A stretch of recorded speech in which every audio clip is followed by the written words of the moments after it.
So ग्रहणी, ग्रहणीचा आधी आपण श्लोक बघूया. अग्न्यम अधिष्ठानम अन्नस्य ग्रहणात ग्रहणी मता नाभिः उपरी सा अग्निबल उपस्तंभ बृहता. काय सांगितले? अग्न्य अधिष्ठानम, अग्नीच्या आश्रयस्थान जे आहे दॅट इज ग्रहणी. ग्रहणी इज अग्नीचे आश्रयस्थान. अग्नी तिथं आश्रय घेऊन राहते. कुठे? ग्रहणीमध्ये. सो अग्न्यम अधिष्ठानम अन्नस्य ग्रहणात ग्रहणी मता. अन्नाचे जे ग्रहण करते त्याला आपण म्हणतो ग्रहणी.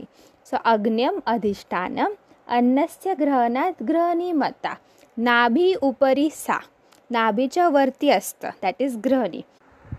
अग्निबल उपस्तंभ बृहत, म्हणजे अग्नीच्या बलावर अवलंबून असती. ग्रहणी असती ना ही अग्नीवर डिपेंडेंट असती. सो अग्निबल उपस्तंभ बृहत, उपस्तंभ म्हणजे सपोर्ट सॉर्ट ऑफ. सो अग्नीचा सपोर्ट असतो ग्रहणीला. सो अग्निबल उपस्तंभम बृहत. सो काय सांगितलंय? अग्न्यम अधिष्ठानम अन्नस्य ग्रहणात ग्रहणी मता नाभी उपरी सा अग्निबल उपस्तंभ बृहता. सो अग्न्यम अधिष्ठानम, अग्नीचे अधिष्ठान आहे, अग्नीचे आश्रयस्थान आहे. अन्नस्य ग्रहणात ग्रहणी मता, अन्नाचे ग्रहण कर दॅट इज ग्रहणी. नाभी उपरी सा, नाभीच्या वरती असते. अग्निबल उपस्तंभ बृहता, अग्नीच्या बलावर अवलंबून असते दॅट इज ग्रहणी. सो ऑल्सो ग्रहणी जे आहे दॅट इज लोकेटेड बिटवीन आमाशय आणि पक्वाशय. ग्रहणीमध्ये होणारे जे काही अग्नीचे दोष असतात, जर ग्रहणीमध्ये काही अग्नीचा दोष झाला तर त्यालाच आपण म्हणतो ग्रहणी व्याधी. अजून एक श्लोक सांगितलाय.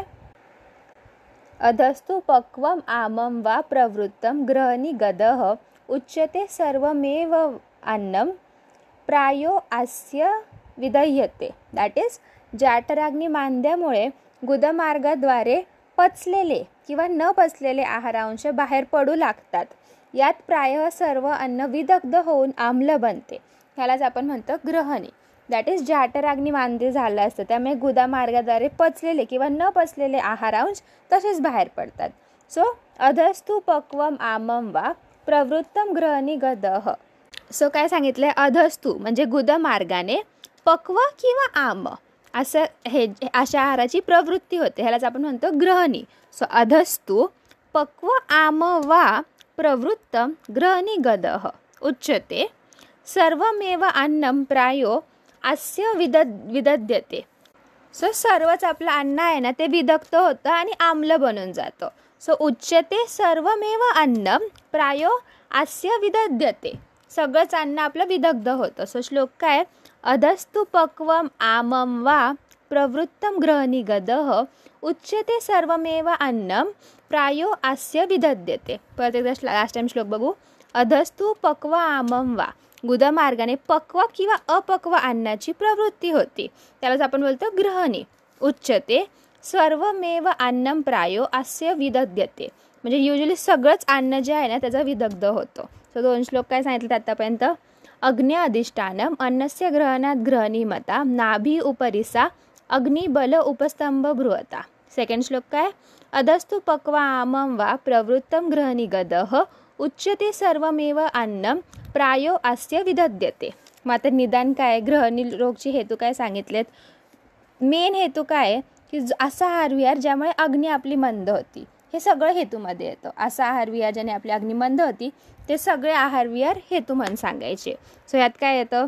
भोजन न करणे किंवा अधिक मात्रेत अन्न सेवन करणे, विषमाशन, प्रकृतीच्या विरुद्ध आहार सेवन करणे, अजीर्ण असणे, अधिक गुरु किंवा शीत आहार सेवन करणे. मग पूर्वरूप काय सांगितलेत? पूर्वरूप महत्त्वाचं आहे ग्रहणीचं. पूर्वरूपम तु तस्येदम तृष्णा आलस्यम बलक्षय. पूर्वरूपम तु तस्येदम, पूर्वरूप तस्यचे म्हणजे ग्रहणीचे इदम पूर्वरूप असती. दॅट इज पूर्वरूपम तु तस्य इदम, पूर्वरूप त्याचे कुणाचे? ग्रहणीचे इदम म्हणजे हे आहेत. काय? तृष्णा आलस्य बलक्षय. पूर्वरूपम तु तस्य इदम तृष्णा आलस्य बलक्षय. विदाहो अन्नस्य पाकस्य चिरात कायस्य गौरवम. विदाहो दॅट इज आहाराचा पाक होत नाही, आहाराचा विदाह होतो आणि शरीरात गौरव निर्माण होतो. सो विदाह अन्नस्य, अन्नाचा विदाह होतो, त्याचा पाक होत नाही. पाकस्य चिरात कायस्य गौरवम, पाक होत नाही, चिरकालपर्यंत त्याचा पाकच होत नाही. पाकस्य चिरात आणि आस्य गौरव, कायस्य गौरव, दॅट इज अख्ख्या बॉडीमध्ये गौरव निर्माण होतं. सो पूर्वरूपं तु तस्य इदं तृष्णा आलस्य बलक्षयं विदाहु अन्नस्य पाकस्य चिरात पाकस्य चिरात कायस्य गौरवम. पूर्वरूप काय सांगितले? पूर्वरूपं तु तस्य इदं तृष्णा आलस्य बलक्षय विदाहो अन्नस्य पाकस्य चिरात कायस्य गौरवम. काय काय होत आहेत? तृष्णा असते, आलस्य असतं, बलहानी असते, आहाराचा विदाह होतो, आहार खूप काळापर्यंत पचतच नाही, त्याचा पाक होतच नाही आणि पूर्ण शरीरात गौरव निर्माण होतो. सो पूर्वरूपं तु तस्य इदं तृष्णा आलस्य बलक्षय विदाहो अन्नस्य पाकस्य चिरात कायस्य गौरवम. मग भेद काय सांगितलेत? पहिले तर ग्रहणीचे 4 टाईप सांगितलेत, वात, पित्त, कफ आणि सान्निपातिक.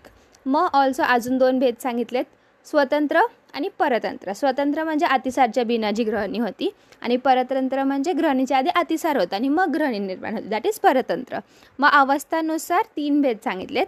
हे कसे लक्षात ठेवायचे? गॅस अवस्थानुसार ग्रहणी जी फॉर गॅस. सो ग्रहणीचे 3 अवस्थानुसार भेद सांगितलेत. Gas that is G for घटीयंत्र ग्रहणी, ए फॉर अ फॉर ओम ग्रहणी आणि संग्रह ग्रहणी. घटीयंत्र ग्रहणी, ओम ग्रहणी, संग्रह ग्रहणी. मग लक्षण काय सांगितलेत ग्रहणीचे? कधी पातळ, बांधलेली किंवा कधी फक्त द्रव दॅट इज पाणी स्वरूप अशी मलप्रवृत्ती होते. तहान खूप लागते, अरुची येते, तोंडाला पाणी सुटतं आणि तमक श्वास हे सुद्धा ग्रहणीचं लक्षण आहे. मग हातपायावर सूज दिसते, संधी वेदना असती, अस्थिवेदना असती. सो लक्षणं काय काय सांगितली आहेत? कधी पातळ, कधी बांधलेली, कधी केवळ द्रव दॅट इज पाणीसारखी अशी मलप्रवृत्ती होते. तहान लागते, अरुची निर्माण होते, तोंडाला पाणी सुटते, तमक श्वास, ऑल्सो हातपायावर सूज येते आणि संधी वेदना और अस्थिवेदना होते. चिकित्सा काय सांगितली आहे? चिकित्सा 3 भागात सांगितली, सामान्य चिकित्सा, विशिष्ट चिकित्सा आणि आवस्थिक चिकित्सा. पहिला आपण बघू सामान्य चिकित्सा. सामान्य चिकित्सेमध्ये काय सांगितलं? पहिले तर वमन, बेसिक आता आम असणार आहे त्यामुळे वमन. सो सुकोष्ण जलाने वमन सांगितलं आहे किंवा मदनफळ, पिप्पळी आणि मोहरी ह्याचं वमन सांगितलं आहे. काय आधी पहिलं काय सांगितलं? वमन, सुकोष्ण जलाचं किंवा मदनफळ, पिप्पळी आणि मोहरी ह्याचं वमन. मग इथे एक महत्त्वाचा श्लोक दिला आहे, त्याचा आधी आपण अर्थ बघू. जर आमाचा उत्क्लेश झाला नसेल, जर आम पक्वाशयात तसंच असेल तर विरेचन द्यायचं विथ अग्निदीपन करणारे द्रव्य. आपण विरेचन द्यायचं अशा केसमध्ये, पण कसे द्रव्य वापरायचे? अग्निदीपन करणारे द्रव्य वापरायचे आणि विरेचन करायचं. आणि जर अपक्व आहार रस असेल जो सर्व शरीरात पसरला आहे, जो आपला अपक्व आहार रस आहे ना तो जर अख्ख्या बॉडीमध्ये पसरला आहे तर लंघन द्यायचं पाचक औषधांनी. सो इथे काय सांगितलं आहे? आमाचा उत्क्लेश झाला नसेल, आम जर पक्वाशयातच असेल तर अग्निदीपन करणाऱ्या द्रव्यांनी विरेचन द्यायचं. आणि जर अपक्व आहार रस अख्ख्या शरीरात स्प्रेड झाला असेल तर लंघन द्यायचं विथ पाचक औषधी. सो याचा श्लोक काय? लीनं पक्वाशयस्थं वाप्य आम स्त्रावम सदीपनैः. लीनं पक्वाशयस्थं वाप्य आम, लीन झालाय जो पक्वाशयामध्येच आहे आम, त्याचा स्त्राव वगैरे काहीच होत नाही आहे, त्याला दीपन द्रव्यांनी विरेचन द्यायचं. लीनं पक्वाशयस्थं वाप्य आम स्त्राव्यम सदीपनैः शरीरानुगते सामे रसे लंघनपाचनम. अख्ख्या शरीरात जो हे रस पसरला, आहार रस पसरला आहे त्या केसमध्ये पाचक द्रव्यांनी लंघन द्यायचं. शरीरानुगते सामे रसे लंघनपाचनम. सो लीनं पक्वाशयस्थं वाप्य आम स्त्राव्यम सदीपनैः शरीरानुगते सामे रसे लंघनपाचनम. काय सांगितलंय? लीनं पक्वाशयस्थं वाप्य आम स्त्राव्यम सदीपनैः शरीरानुगते सामे रसे लंघनपाचनम. आणि जेव्हा वमन आधी या सगळ्याच्या प्रयोगाने आमाशय जेव्हा शुद्ध होतं तेव्हा पंचकोल क्वाथ द्यायचं आणि लघु अन्न द्यायचं. सो हे सगळं आपण केलं वमन वगैरे, त्याने मग आमाशय आपलं शुद्ध झालं. मग ते झाल्यावर पंचकोल क्वाथ द्यायचं आणि लघु अन्न द्यायचं. मग विशिष्ट चिकित्सा.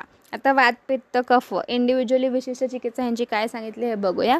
पहिला आहे वातज. वातजमध्ये सिक्वेन्स सांगितली, ही सिक्वेन्स लक्षात ठेवायची. आधी घृत द्यायचं, मग निरुह बस्ती द्यायचं, मग विरेचन आणि मग अनुवासन बस्ती. ही सिक्वेन्स आहे. घृत, निरुह बस्ती, विरेचन आणि अनुवासन बस्ती. घृतामध्ये काय सांगितलं आहे? दीपन हे जे घृत आहे ते दीपनीय औषधींनी सिद्ध असलं पाहिजे. मग निरोहबस्तीमध्ये काय सांगितलं आहे की घृतपान करून पण जर त्या पेशंटमध्ये मलमूत्र वायू ह्याचा अवरोध असेलच तर त्या पेशंटला घृत पाजायचं, स्नेहनस्वेदन करायचं आणि मग निरोहबस्ती द्यायचं. मग त्यानंतर विरेचन द्यायचं आणि नंतर अनुवासन बस्ती द्यायचं.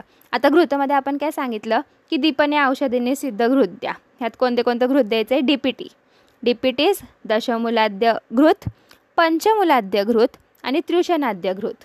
आणि ऑल्सो चूर्ण सांगितलेत, दॅट इज चित्त PM, दॅट इज चित्रकादिवटी, P वरून पंचमूलाद्य चूर्ण, पिप्पल्यादी चूर्ण आणि मरीचादी चूर्ण. सो वातजमध्ये काय सांगितलं आहे? घृत, निरोहबस्ती, विरेचन, अनुवासन बस्ती. घृतमध्ये काय सांगितलं आहे की दीपनीय औषधांनी सिद्ध घृत द्यायचं आहे. निरोहामध्ये काय सांगितलं आहे? जर घृत देऊन सुद्धा मलमूत्र वायू यांचा अवरोध असेलच तर मग त्याला प्रॉपरली परत घृत पाजायचं, स्नेहनस्वेदन करायचं आणि मग त्याला निरोहबस्ती द्यायचा. मग निरोहबस्ती दिल्यावर विरेचन द्यायचं, मग अनुवासन बस्ती. सो जे आपण घृतमध्ये काय सांगितलं की दीपनीय औषधांनी सिद्ध द्यायचं. तर कोणते कोणते हे करायचे दीपनीय औषध वापरायचे? DPT दशमूल, पंचमूल, त्रिवशन आणि चूर्ण कोणते कोणते? चित्त PM, दॅट इज चित्रकादी, पंचमूलादी, पिप्पल्यादी आणि मरीचादी. मग पित्तमध्ये काय सांगितलं आहे? जर पित्त स्वस्थानातच असेल आणि तिथं तो उत्कृष्ट झाला असेल आणि तो अग्नीला जर शांत करत असेल तर त्या पित्ताचं वमन किंवा विरेचन देऊन त्या पित्ताला बाहेर काढायचे.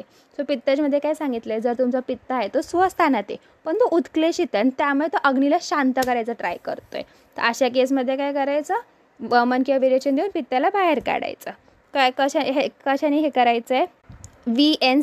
VNCची मशीन असती. सो V वरून वाचादी चूर्ण, N वरून नागराद्य चूर्ण, C वरून चंदनाद्य चूर्ण. सो VNC काय सांगितलं? पित्तजमध्ये जर पित्त स्वस्थानात असेल, उत्क्लेशित असेल आणि तो अग्नीला शांत करत असेल तर तो पित्त बाहेर काढून टाकायचा वमन विरेचन देऊन. वमन विरेचनसाठी औषधं काय सांगितलेत? VNC वाचादी, नागराद्य आणि चंदनाद्य. मग कफजमध्ये काय सांगितलं आहे? ऑब्व्हियसली वमन द्यायचं. आणि आता कफजमध्ये अग्निप्रदीप्त करायची असेल आपल्याला तर अग्निप्रदीप्त करायला सांगणार आहे, असेल नाही करायलाच लागणार आहे. सो काय द्यायचं? कटू, आम्ल, लवण, क्षार पदार्थ द्यायचे आणि अग्निप्रदीप्त करायची. ह्यात काय सांगितलं आहे? HDBP. आपला जो BP आहे तो HD एकदम. सो HDBP दॅट इज हरिद्रादी क्षार, दुष्लभादी क्षार, भल्लातक क्षार आणि पिप्पली मूलाद्य क्षार. सो HDBP हरिद्रादी, दुष्लभादी, भल्लातक, पिप्पली मूलाद्य हे सांगितलं आहे कफजमध्ये. सो नेक्स्ट आहे आवस्थिक चिकित्सा. आवस्थिक चिकित्सा परत वात, पित्त, कफ सांगितली आहे. वातमध्ये काय सांगितलं आहे? वात शमनसाठी स्निग्ध, लवण, आम्ल रसवाले औषध द्यायचे. पित्तासाठी तिक्त, मधुरस वापरायचा. ऑल्सो अग्निप्रदीप्त करणारे औषध वापरायचे. कफजमध्ये सांगितले वृक्ष, तिक्त, अग्निदीपन द्रव्य ह्यांचे गंडूश करायचे आणि गंडूश झाल्यावर क्रमाने एकदा वृक्ष एकदा स्निग्ध असे एकदा वृक्ष एकदा स्निग्ध असे द्रव्य यूज करायचे. ठीक आहे. सो परत एकदा विशिष्ट चिकित्सा बघू. विशिष्ट चिकित्सेत काय सांगितलं? पहिलं तर वातजमध्ये सिक्वेन्स दिली आहे. घृत, निरोह, विरेचन, अनुवासन, मग DPT आणि चित्त PM. मग पित्तजमध्ये काय सांगितलं की पित्त स्वस्थानात आहे, तो उत्क्लेशित पण आहे आणि तो अग्नीला शांत करतोय तर त्या पित्ताला बाहेर काढायचं विथ वमन किंवा विरेचन. ह्याला सांगितलं VNC. मग कफजमध्ये सांगितलं वमन द्यायचं आणि कटू, आम्ल, लवण, क्षार ह्या पदार्थांनी अग्निदीपन करायचं. ह्यासाठी सांगितलं HDBP. मग आवस्थिक चिकित्सेत काय सांगितलं आहे? वात असेल तर वाताच्या शमनासाठी स्निग्ध, लवण, आम्ल रसवाले औषध वापरायचे. पित्तजमध्ये तिक्त, मधुर रसवाले वापरायचे आणि ऑल्सो अग्निप्रदीप्त करायला औषधं वापरायची. मग कफजमध्ये सांगितलं आहे वृक्ष, तिक्त, अग्निदीपन द्रव्य ह्या सगळ्यांचा यूज करून गंडूश करायचा. ठीक आहे. सगृहणीमध्ये काय बघितलं? आधी आपण श्लोक बघितले 2 इंट्रोचे. मग निदान पाहिलं, पूर्वरूप पाहिलं, पूर्वरूपचा पण श्लोक पाहिला, मग भेद पाहिले, लक्षण आणि मग चिकित्सेत 3 बघितलं: सामान्य, विशिष्ट, आवस्थिक. श्लोक एकदा परत लास्ट टाइम रिवाइज करू. ग्रहणीच्या इंट्रोचा श्लोक वाज: अग्न्य अधिष्ठानम अन्नस्य ग्रहणात ग्रहणीमता नाभी उपरी सा अग्निबल उपस्तंभ बृहता. मग आहे अधस्तु पक्व आमं वा प्रवृत्तं ग्रहणीगदः उच्यते सर्वमेवान्नं प्रायो अस्य विदध्यते. मग पूर्वरूपचा श्लोक आहे: पूर्वरूपं तु तस्य इदं तृष्णा आलस्यं बलक्षयं विदाहो अन्नस्य पाकस्य चिरात कायस्य गौरवम्. मग सामान्य चिकित्सेचा श्लोक आहे: लीनं पक्वाशयस्तं वाप्य आम स्त्राव्यं सदीपनैः शरीरानुगते सामे रसे लंघनपाचनम. हा परत एकदा बघू. लीनं पक्वाशयस्तं वाप्य आम स्त्राव्यं सदीपनैः शरीरानुगते सामे रसे लंघनपाचनम.